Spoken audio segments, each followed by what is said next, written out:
అలా మా లంచ్లోకి చిక్కుడుకాయ కర్రీ ప్రిపేర్ చేస్తున్నా.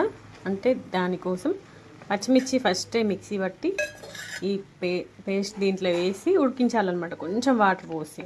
మా మమ్మీ ఇట్లనే చేస్తానండి, ఇది మా మమ్మీ రెసిపీ. అసలు మనకు కారం ఏర్పడదు కానీ కారం ఉంటుంది కూర. సో అట్లా పచ్చిమిర్చి పేస్ట్ చేసి వేసుకోవాలి. కూర చాలా బాగుంటుంది చిక్కుడుకాయ కూర. సో ఇంకా మొత్తం చేయలే, ప్రాసెస్ నడుస్తుంది. మొత్తం అయిపోయినాక చూపిస్తా. సూపర్ ఎమ్మీ టేస్ట్ ఉంటుంది కర్రీ. ఇట్లా వస్తుంది అనమాట కూర, మంచి దగ్గరకు వస్తుంది. మనం పచ్చిమిర్చి వేయాల్సిన అవసరం ఉండదు, పచ్చిమిర్చి పేస్ట్ వేస్తాం కాబట్టి. కానీ దీంట్లో ఒక్క టమాటా వేసుకోవాలి, కూడా టేస్ట్ మంచిగా ఉంటుంది.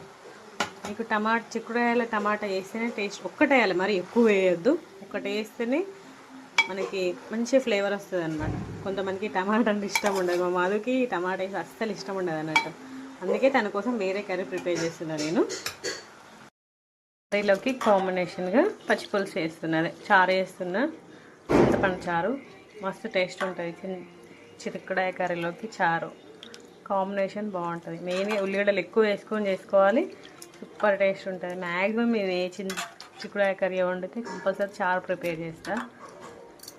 ఉల్లిపాయలు వేసి పోపు వేసిన, పచ్చిపులుసు రెడీ అయిపోయింది. ఇక్కడ చిక్కుడుకాయ కర్రీ ఉడుకుతుంది. బీరకాయ కర్రీ వచ్చేసి మా మధు కోసం. మా మధుకి చిక్కుడుకాయ కర్రీ ఇష్టం ఉండదు, అందుకని చెప్పేసి బీరకాయ పప్పు చేసిన.